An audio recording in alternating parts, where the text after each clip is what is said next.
Chief's here. Okay. All right. Good morning, everyone. Thank you so much for joining me for my monthly media briefing. This is an opportunity to highlight the administration's efforts on some of the top issues facing the city, give you a preview of the month ahead, and, of course, take questions on any subject you all are interested in. With me this morning, we have Police Captain Sean Takeuchi, our Deputy Chief Operating Officer, Christina Peralta. We also have Assistant Police Chief Bernie Colon here this morning as well.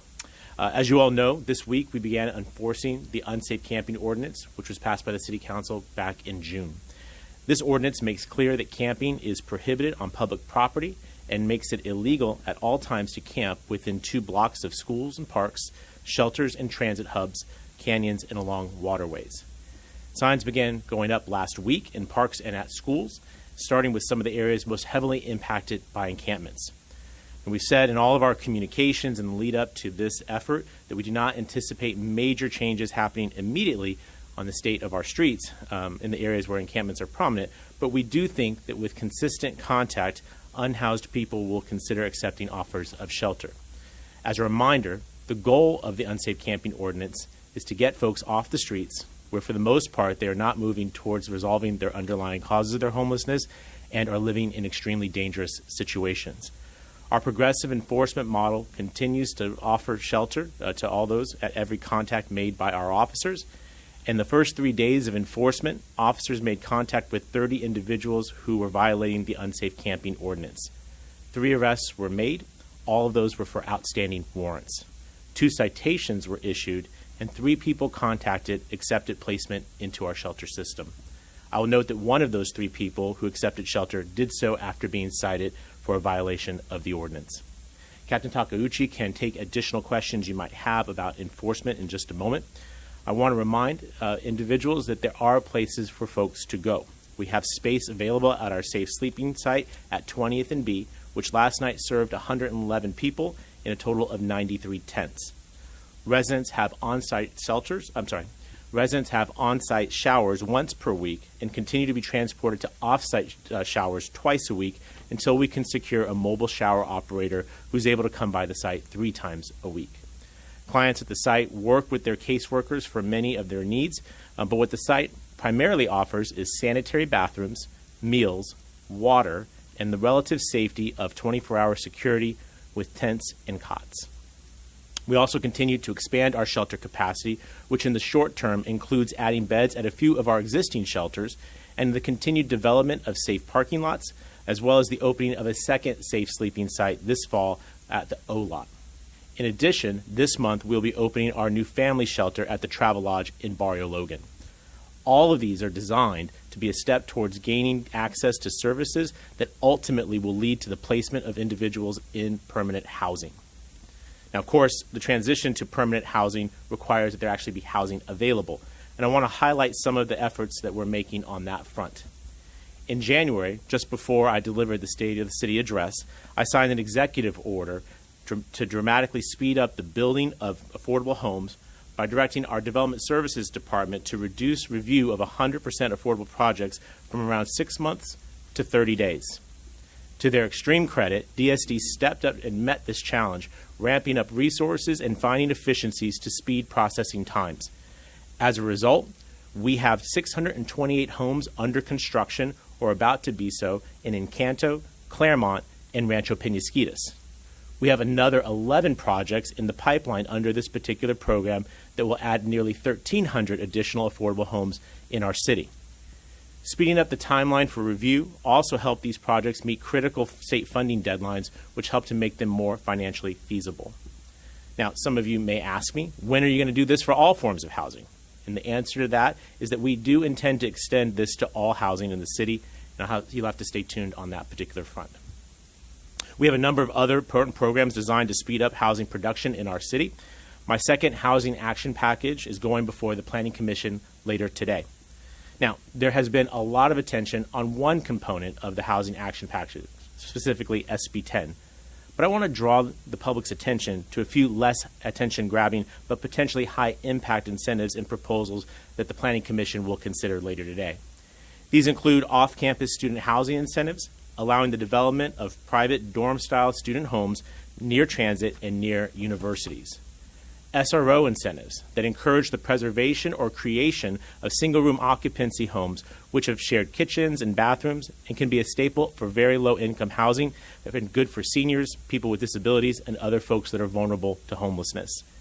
Anti-displacement measures that preserve existing affordable housing while protecting residents from displacement caused by new development. And this will complement the recently adopted Tenant Protection Ordinance. AB 2097 implementation. What bill is that? Halverstadt may know, but let me let you know.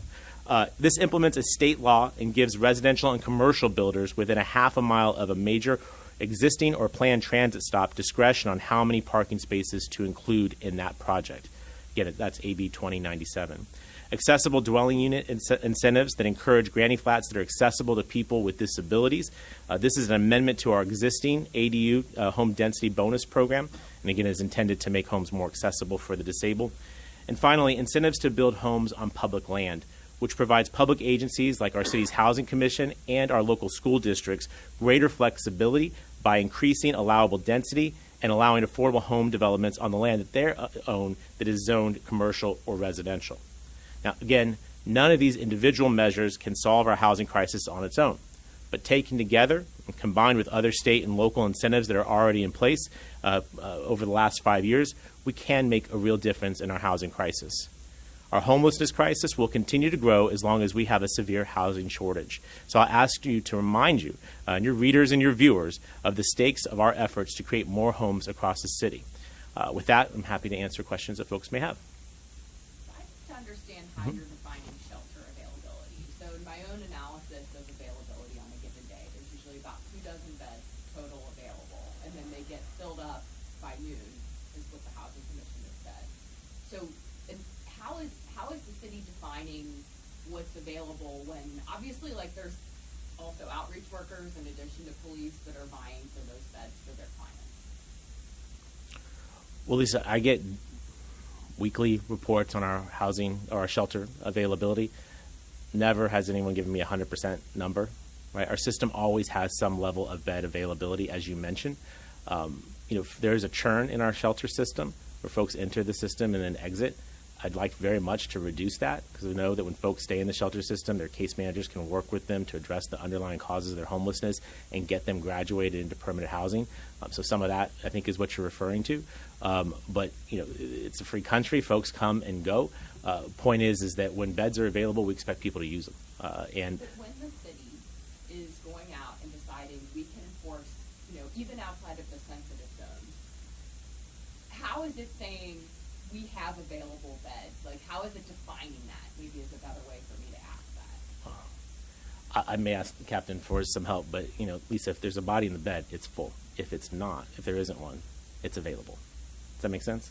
Yes, but I think what I'm saying is there a certain number of beds if we know, the Housing Commission outside the HRC, people are lining up trying to get beds, there are outreach workers, how many beds have to be available and possibly where for the city to decide we can enforce the camping ban all throughout the city right now? The answer is one, but I'll ask the captain maybe talk some more about the enforcement component. I see where you're coming from, Lisa. As you know, hour by hour, the availability of beds can change. It's because it's a community that's not fixed in a location. We don't hold them hostage, if you will, right? They are free to go. And so the Housing Commission constantly evaluates the entire network of the beds. And unless I get a call from the Housing Commission or an email, like the mayor said, if we get an email saying there are no beds available, and that did happen, for example, during the COVID time, where it's a complete shutdown of intake. To me, in my mind, there's availability of beds. Now, is it a bed that's suitable for the person we are speaking to? We don't know, right? We have no idea. You're aware of the top bunk, bottom bunk issue, right? And so I rely on the information I get on a daily basis, which is there is availability in our housing network. The added benefit is 20th and B. 20th and B, I talk to Director Sarah Jarman of the Homelessness Strategies and Solutions every day. I have every day this week. And so she has assured me, and it's been proven fact, when we call, we are able to get someone into that shelter. So unless Director Jarman calls me and says there is no site available, the presumption is there are sites available and they can intake. Now, when you get into the nuanced specifics of what you're asking, well, how do we know for that particular person? We don't. We truly don't. If I know that 20th and B is available, for example, but that person is not open to 20th and B, well, in your view, it could be that's not an available shelter. In my view, I take the opposite. It is available shelter, but it's not what that person wants. We can't address every single situation, but generally speaking, that's how I know that beds are available. And I can't get to the specificity of what you're asking for because we don't have a system in that manner. If someone wants to go to 20th and B, for example, if it is in violation and current violation of the ordinance, how does that individual get there? Is it up to them to walk or figure out how to get there? Is there some sort of transportation for that individual? Yeah, so if they come in contact with a San Diego police officer and they're asking for 20th and B, my officers will make every effort to get them to 20th and B, and we have a method that's set up that we've been utilizing for the last 3 days. If you're just asking for the general public, I would encourage people to look at 211 and contact 211 to facilitate intake into 20th and B. While you're up, just to save you a couple steps. So another thing that I've been trying to understand is the training that officers are getting. Mhm. You know, there's, as you know well, there's a lot of confusion on the streets right now too, and different officers say different things. Yeah. So I had done a PRA for the training bulletin Mhm. and was told today that there's not a responsive document.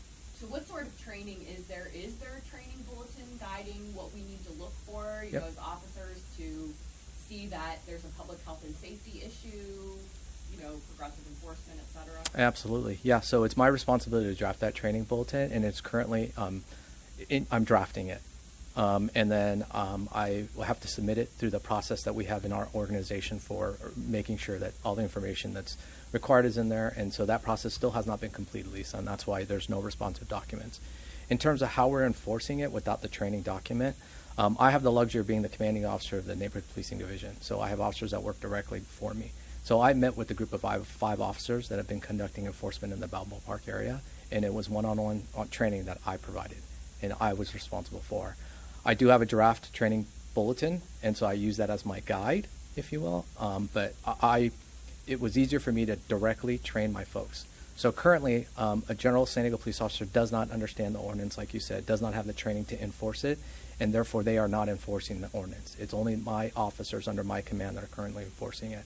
As I get comfortable with the enforcement methods, with the intake process at 20th and B, I'm preparing to scale up enforcement as we identify more and more parks and schools. Then by that time, I'm confident that the training bulletin will be information for the entire police department, and every officer will be available. I want to give you a specific example of a difficulty I'm having. My officers are able to call coordinated intake and call 20th and B, right, for intake. However, I don't think that system can handle officers from various parts of the city calling in all at once. And so that's a part of, I've got to be careful, because in my training bulletin, I've got to guide a standard police officer that may be working down by the border. If they encounter an individual who wants housing, how does that person deal with it? And I just can't have, 900 officers calling in coordinated intake, because that would crush that system. So that's an example of why I need to be very careful. And just to clarify, based on your comment before, has enforcement only occurred in Balboa Park of this specific ordinance so far? Yes. Okay, thank you. Right now, only 5 officers are currently enforcing. That's correct. It's currently my 5 officers, but I am leveraging park rangers to assist us, and I am also looking to the Balboa Park Central Division is that policing area. They have a Balboa Park team, and so I'll be bringing in the Balboa Park team effective today.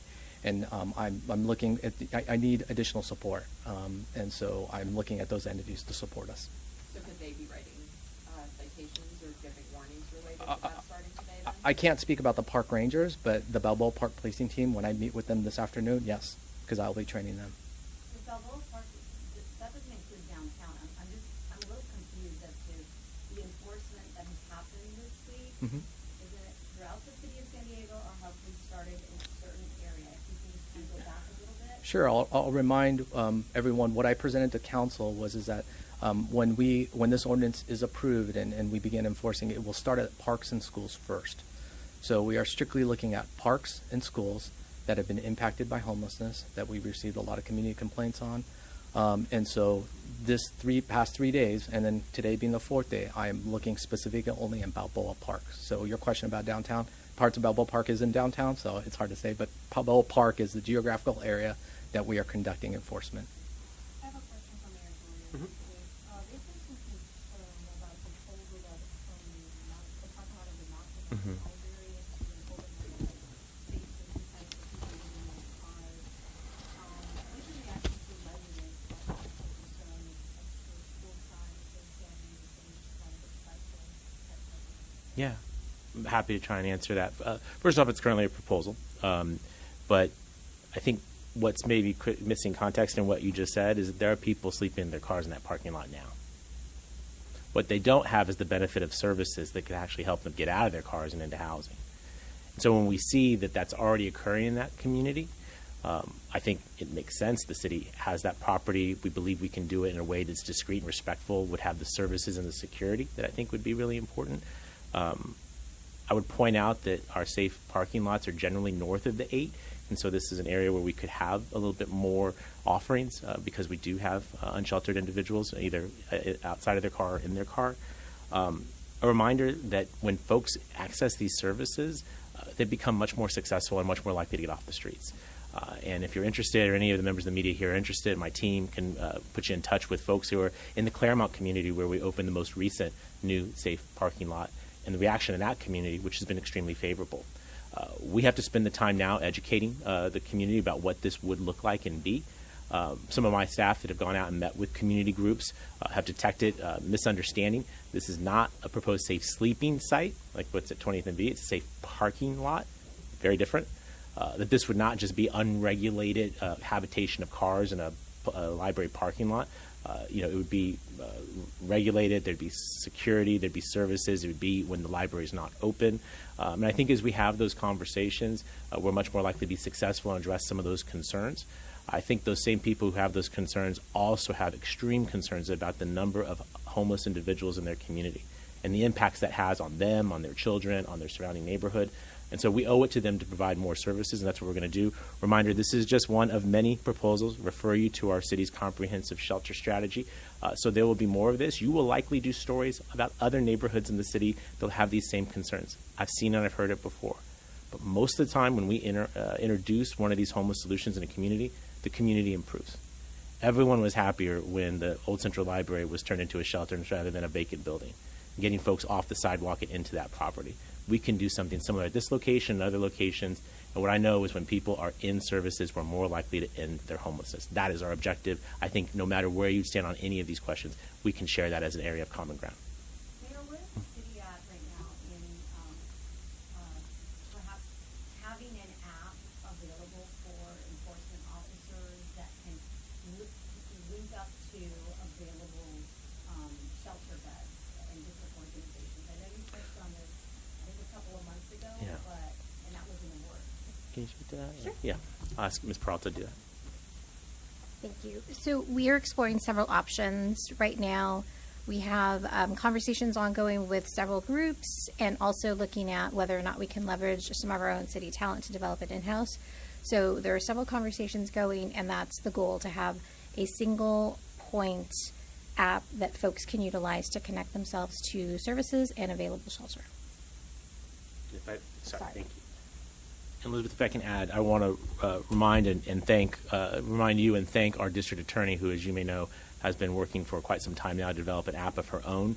And the benefit of that is to be countywide, be regional. And so what you'd have is the ability for some of these other cities to start putting up solutions of their own rather than parking their unsheltered individuals in our shelter system. I'm hopeful that she's successful in that regard. I know she's committed a lot of time and resources to make that happen. The city will be a partner with that. But I see the value in that is taking these other jurisdictions, some of whom are starting to open new shelters, new one in Oceanside. There's a proposal or an application for one in Chula Vista. So we're seeing some signs of life. But I think the county district attorney's effort to try and regionalize this would be extremely beneficial. Hopefully that means people who raise their hands in jurisdictions that are not the city of San Diego could find their way to a shelter that is in a city other than the city of San Diego so that we can continue to address the unsheltered people within our own city limits.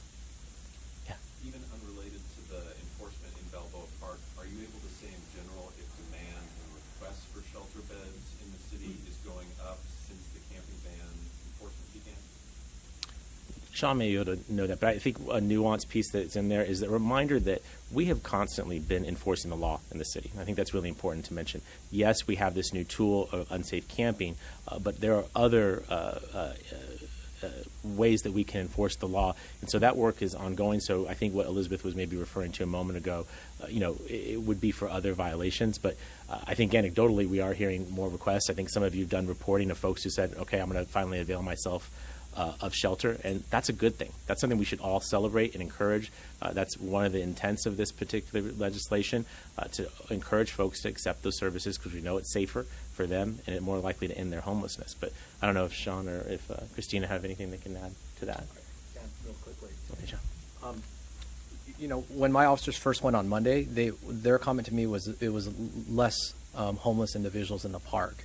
And having conversation with Director Jarman from Homelessness Strategies and Solutions, she was saying that obviously extensive outreach happened at that park before enforcement went in, because that's part of the plan. And they were surprised because they were able to connect with a lot of people and have them accept 20th and B. So I think having 20th and B as an alternate type of living situation, not a bunk situation, versus having an open space, I think is anecdotally I can say I think groups are more receptive to that.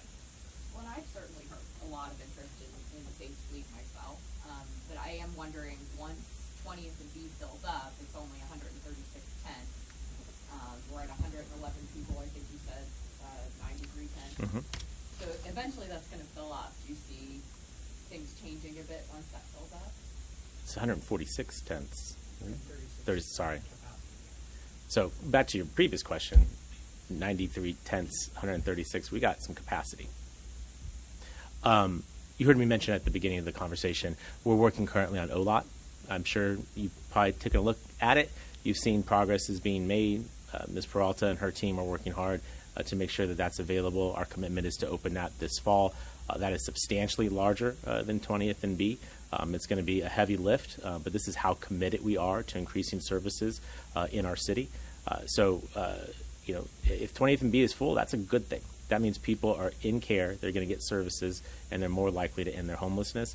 And the good news is I hope shortly after that may happen, the OLOT will open. That's in addition to Travel Lodge. That's in addition to the new beds that we're squeezing in some of our additional shelter spaces currently. So we've been relentless for 2.5 years now. I'm trying to expand shelter opportunities. Nothing has changed. If anything, we're getting more aggressive about it. And I look forward to visiting with all of you as each of those come online, so you can see for yourself that there are opportunities and options for individuals to get off the streets. On that point, thanks for the update. I was here for the last press conference, Mm-hmm. and there was an issue about whether or not showers were available on 20th and B. And before we were told there were, and then you clarified during the press conference there weren't on-site showers. Mm-hmm. After your press conference, I asked if I could go tour it. Mm-hmm. And I offered to not take pictures and not invade anybody's privacy. The staff said no. Mm-hmm. They said it was up to the provider. I went down there, the provider said no. So then we posted online that we were denied access. We just wanted to go verify Mhm. the conditions, the heat on the asphalt. Your chief spokesperson, Rachel Lang, responded to it, saying that we could go on the hillside and look down, Mhm. like from far away. And her comment was, the only thing you can't witness from the outskirts or the hillside is inside people's tents, which you damn sure shouldn't expect. Mhm. Which obviously we wouldn't expect, right?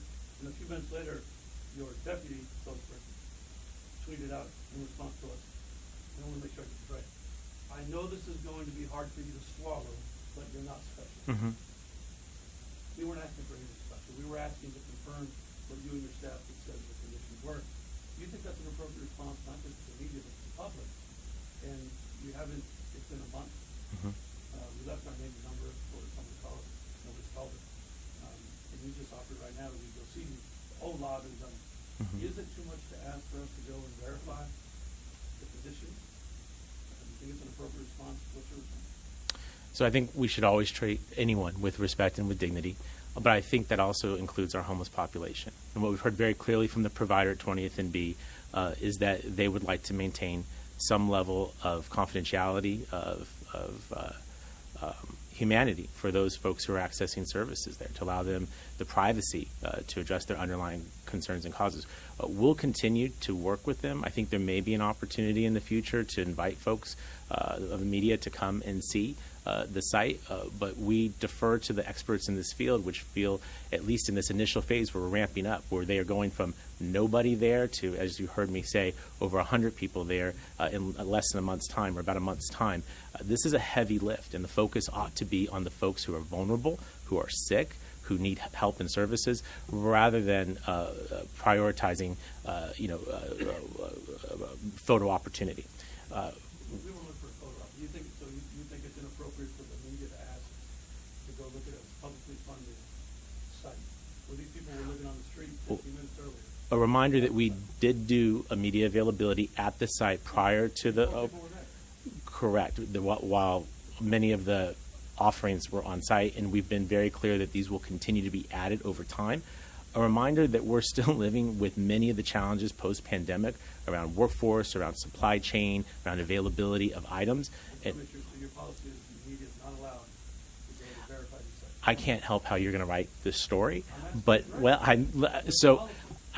our policy is, I'm standing before you right now answering questions. This is not the first or the last time that I'll do that. We had a media availability on the site. Members of the media have interacted regularly with residents on their own terms. But with regard to accessing the particular site, the folks at Dreams for Change have asked for some ability to control that access for the time being. I believe that eventually they will invite folks in, and we're going to work with them to do that. But I'm going to defer to their expertise, and what they know is they're dealing with people who have been heavily traumatized, who deserve some level of confidentiality and privacy as they address underlying significant, serious trauma, and we'll do that. Will you have an opportunity to get there eventually? I believe you will. Reminder, we have held events at many of our sites as we've opened them to allow folks to see. Safe parking lot in Morena, we were there. Opening of the Central Library, did that. Travelodge, we've been on site. Seniors Landing, been on site. You've been at many of those places. So we have been doing that, but we have to balance that with the privacy expectations of individuals who are heavily traumatized, who we're trying to encourage to come into care, and for whom they may not be in a position to welcome interviews with folks. But again, I've seen many of your coverage. You all have done plenty of stories. You've told the stories of folks who have said that this is safer, that they feel more comfortable there, that they have some feedback, and we have been accepting that feedback and adjusting as in due course. We'll continue to work to get this right. What I know for sure is that 20th and B is a lot better than the sidewalk.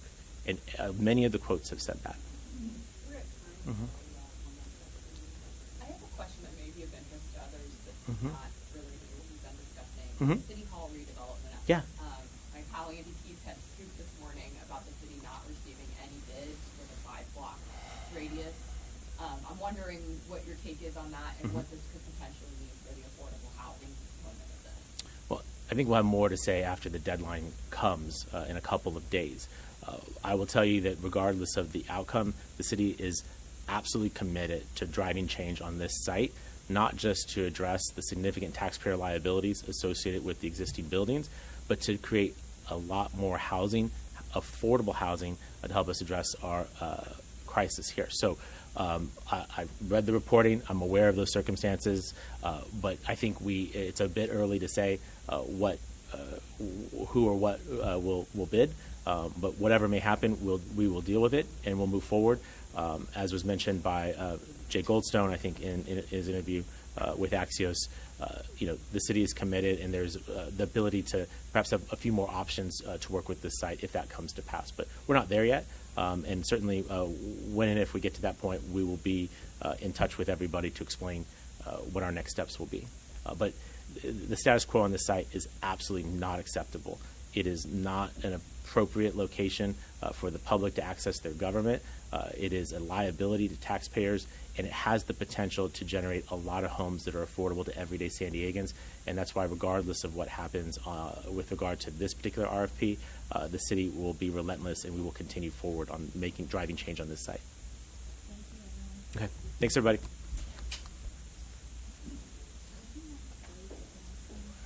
I'm replacing Gary Ward covering homelessness. Right on. Okay. I've seen your face. Okay. So I didn't realize that you've taken over. Yeah. Fantastic. So, yeah.